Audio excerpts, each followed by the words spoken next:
realistically, they have to probably finish fifth. Maybe they could have to try and push for fifth. Crikey almighty, your standards. Scott, do you agree with that? Do you think that's what they have to achieve to have a good season? I think top half. Hello and welcome to Talk a Good Game, and it's a preview of Everton against West Ham United. We roll up to Liverpool unbeaten in 4, won our last 3, conceded very little goals, 2 in our last 4 we've conceded. I'm joined by Tom and Scott. Now, for you new subscribers to our channel, if you don't know, Scott has been on a long time. He was actually our second ever guest on Talk a Good Game, but he's been a little bit busy, but I'm pleased to say he's back. So Scott, let's start with yourself. What's your thoughts on our opponents, Everton? A decent side, decent players. I love going to the ground. I've been to the ground a few times, an old ground. But I think they'll do okay. Got a decent manager this time round. Tom, what's your impressions of Everton? They started the season on fire. Everyone thought, whoa, what's going on up there at Goodison? This is the perfect match. But they haven't won in their last 5 games in all competitions now. Yeah, they started off superbly. Ronald Koeman had them drilled those first few games of the season. I think they won 4 on the bounce. And they were very impressive. And I think he'd sorted out the defensive issues that Martinez had left them with. And obviously it helps when you have, the likes of Romelu Lukaku in your team. But like you said, the last sort of 4 or 5 games, especially with a devastating loss they had to Burnley in the 90th minute the other day, they've been somewhat poor the last couple of weeks. I think Burnley's going to be a very hard place to go, actually. Looking at their 5 games, okay, they got beaten in the League Cup, but they lost away to Burnley 2-1. They drew away to City, not a bad result. They drew at home to Palace, which they'll be disappointed about, and they lost 1-0 away to Bournemouth, which has proven to be a tough place to go this season, actually. So I think while they're unbeaten in the last...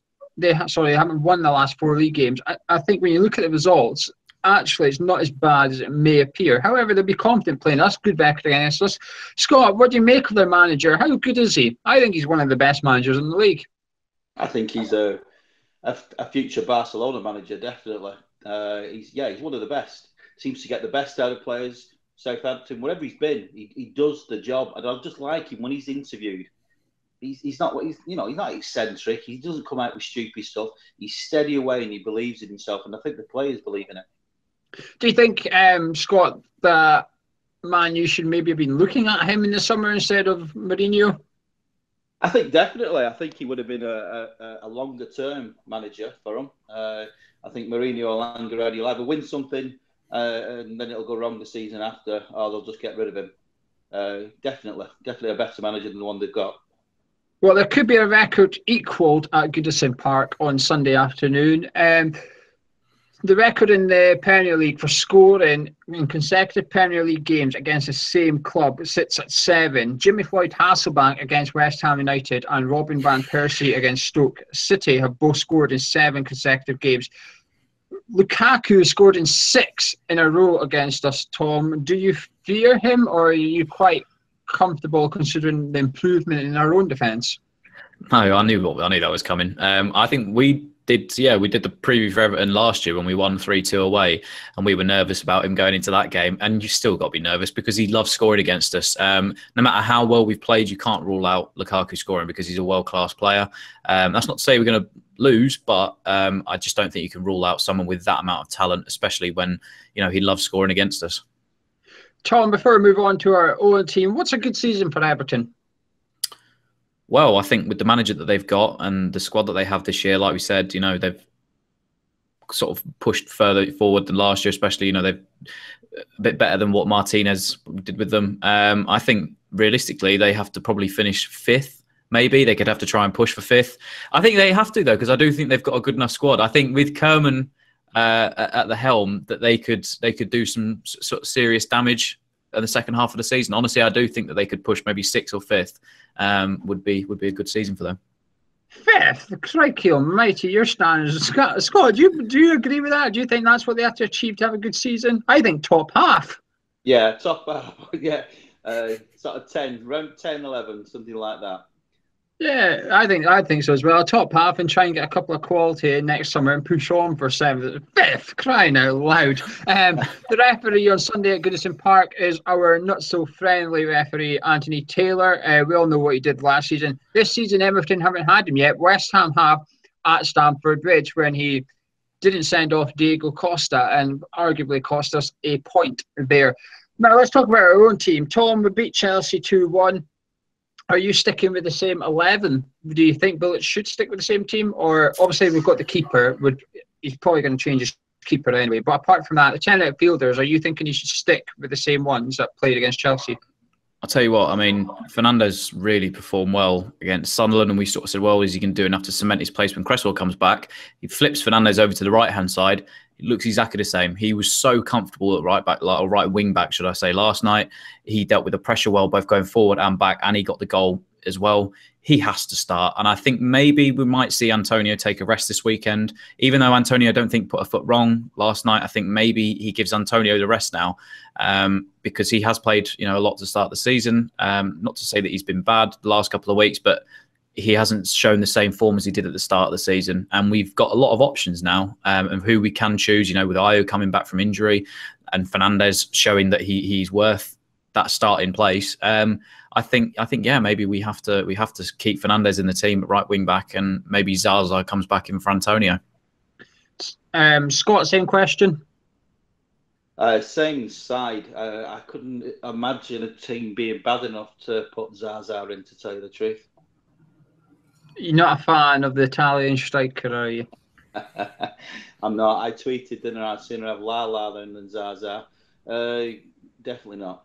Do you not think though the way we played against Chelsea would suit Zaza with that kind of fast counter-attacking pace we had? The last couple of games that Zaza's played, while he looked good against Palace, against Sunderland, he didn't have any room. He was stuck against defenders. So do you not think that style we play against Chelsea, which we could probably play against Everton, would suit Zaza more?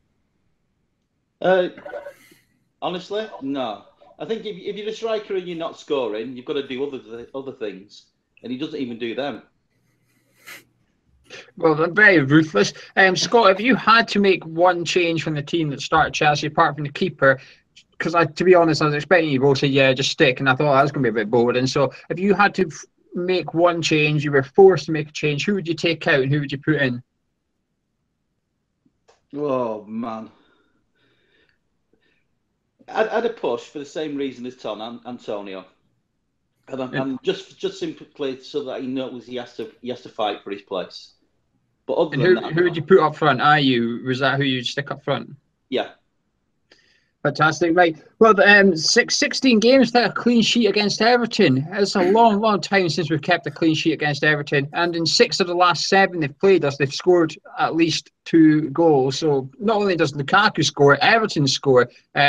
From off the top of my head, I think Leighton Baines was a decent record against us as well. He doesn't half mind popping in. We beat Everton last time we played them, coming from 2 down to win 3-2 with the missed penalty as well. Now, the last time we actually won 2 games in a row against Everton was back in March 1973. That's the last time we won back-to-back games against Everton. Boogie side or what? But Tom, are you confident? Yeah, I mean, I was probably, in hindsight, I was a bit sort of annoyed at the performance the other day. Having since watched it back, we probably weren't as bad as I first thought we were.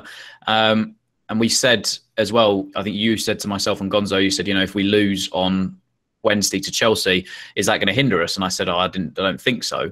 But what if we'd won that game? It's really the way that we won that game and the manner in which we won that game and the way we actually played that game. I'm very confident for the weekend. I think it's probably the perfect time to play Everton. They're on a bit of a dry spell.